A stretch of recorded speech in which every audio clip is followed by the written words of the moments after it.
Have you ever changed your mind after getting a new piece of information? Or like someday you are thinking of to take your umbrella and after checking the weather app, the belief that you have started in the beginning that actually strengthen up, right? This usually happens in our life. So like whenever we think about doing something on a certain belief, that is called the belief system, but usually on our thoughts, afterwards when we get some new informations about that, we think no, yeah, what we were thinking that was actually correct. So that's all what Bayes theorem is. Hi, so today in this video, I'm going to show you what the Bayes theorem is and like what are the significance of Bayes theorem. So today we are going to see that when something starts from a belief after getting new evidence, how it gets changed and how we can actually find out the probability of the particular events. And gradually we'll find out that this Bayes theorem gives us the probability of the cause with a given effect. And in this way, we will see the implications of this Bayes theorem from medical science to data science. Like, let's dive into the video and let's actually see and think about some real life situations when we actually apply this kind of logics. Like, suppose take an example of like when you find out there are some break of traffic rules. So what are the probability of the person, those who are driving the car or the bike, living nearby? Or like suppose you have done a test of your bloods, and what is the chance that if the test comes positive, that you have actually the disease? Or like if I say that you find out usually in your mail that there are some particular emails when it comes from a particular sender, the by default algorithm send it to the spam folders.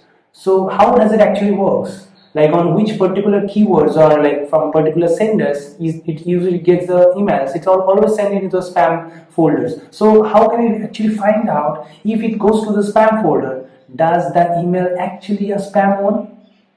So let's find out. So instead of jumping into the symbols and formulas straight away, we are going to see the Bayes theorems as the reverse of conditional probability. And we are going to see that we are going to find out the probability of the cause with a given effect. So at the end of this tutorial, we'll find out the Bayes theorem not as a scary formula, but as a system that teaches how we change our belief when we update the belief with the new evidence or new data. Let's dive in. Okay, let's see an example now. So as you can see in this, like I have made a small data here, so which gives us that what kind of, like there's a certain game like football players and non-football players. So if you now see that what data given, so let us see an example now with this board.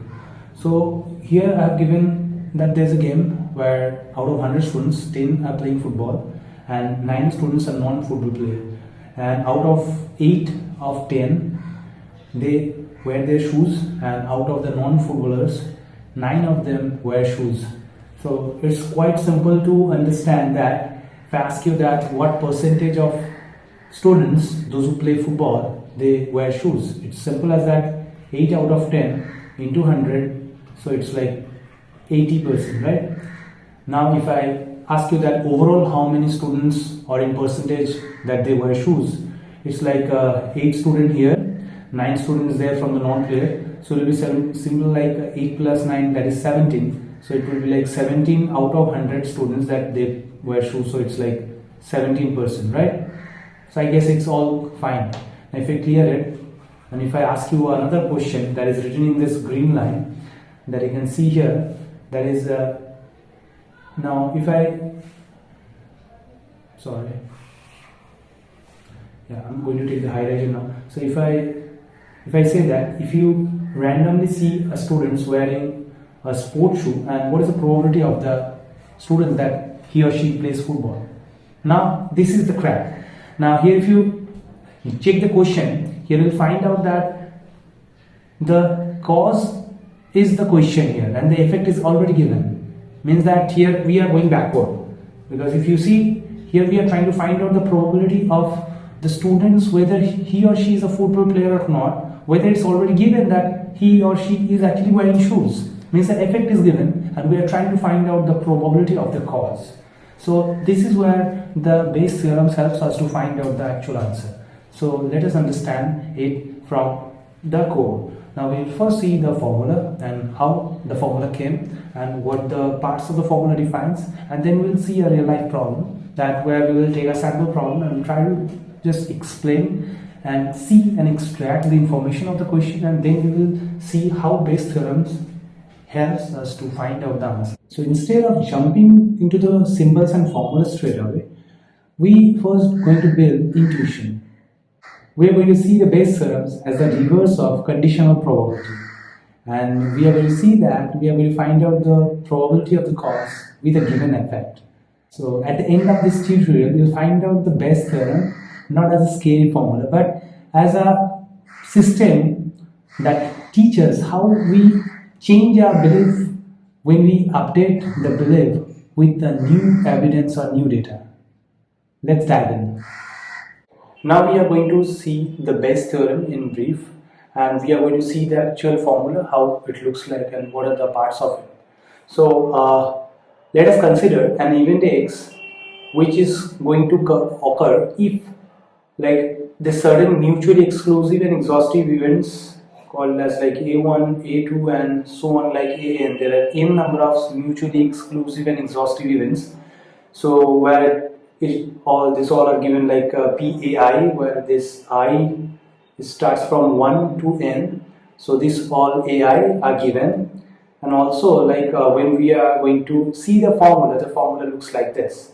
So for an example, if I say we are going to find out the probability of the event AI, whereas it is given that X event has already occurred. So the formula should be like this. So we start off with P AI, which is that event, like whichever we are like is going to happen. So into P X given AI divided by P A1 into P X given A1 plus P A2 into P X given A2 and so on till P AN into P X given AN. Alright, which can be summarized as of like this. P means probability of AI given X is equal to probability of AI multiplied by probability of X given AI divided by summation of probability AI into Px given AI, whereas again the same, so I runs from 1 to n, or else we can write from summation also I equals 1 to n. So if we look into the problem, it is said that if you read the problem carefully, we can find out the solution very quickly. Means the solution is lying within the problem itself.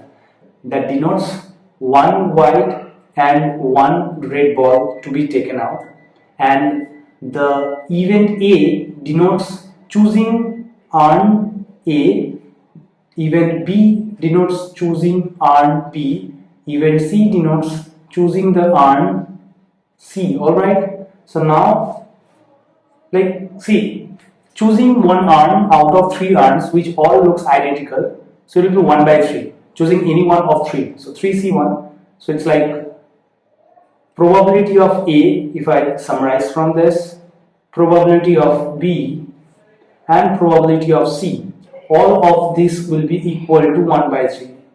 Right, now if we look into the problem once again, they told to find out the probability that these 2 balls have been taken from the urn A. Means it is given that the balls are 1 white and 1 red.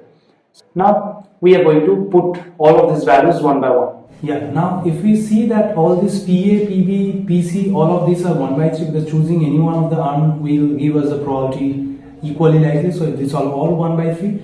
Now we need to find out this Px given A, suppose. So X given A represents that event A has already occurred, means we have already chosen the urn A. Now X will occur. What is the probability of that? So occurring X means getting one white and one red ball. So if you see the urns now, if I have selected already the urn A, so choosing one white from one, it will be like Px suffix A should give me like this, like choosing one white, so it's 1 C1. Choosing another red ball, it's like there are 3 red balls, so it's 3 C1, and divided by whole number of balls are there 6, so it's 6 C2 because 2 balls we are taking out, right? So after cancellation we got 1 by 5. All right, so let us fit back this value. So it's 2 by 11. If we now try to cancel up this both 1 by 3, we cancel them up, and then we see that let us zoom it down. Yeah, now there is 1 by 5 left at the top, and 15 into 11, and if we take the other parts, it's 33, like into 165 and into 165. So this one cancelled out, and here it's left with 33. So it's 33 by, if I add up all them, like it's 30, it's 33, so it's 63, and 55, 118. So the answer is 33 by 118. So that's the final answer. So now this is the whole sum on board. So it's applicable in the various sectors, various purpose, like weather forecasting, recommendation systems. As you see in the Netflix, as you search more, and YouTube, as you search more about your own like favorable things, the data is collected, and based on that data it shows you that particular outputs that might be liked by you. So if you summarize the whole thing, Bayes theorem basically gives us the probability of the cause given the evidence, right? So, thank you.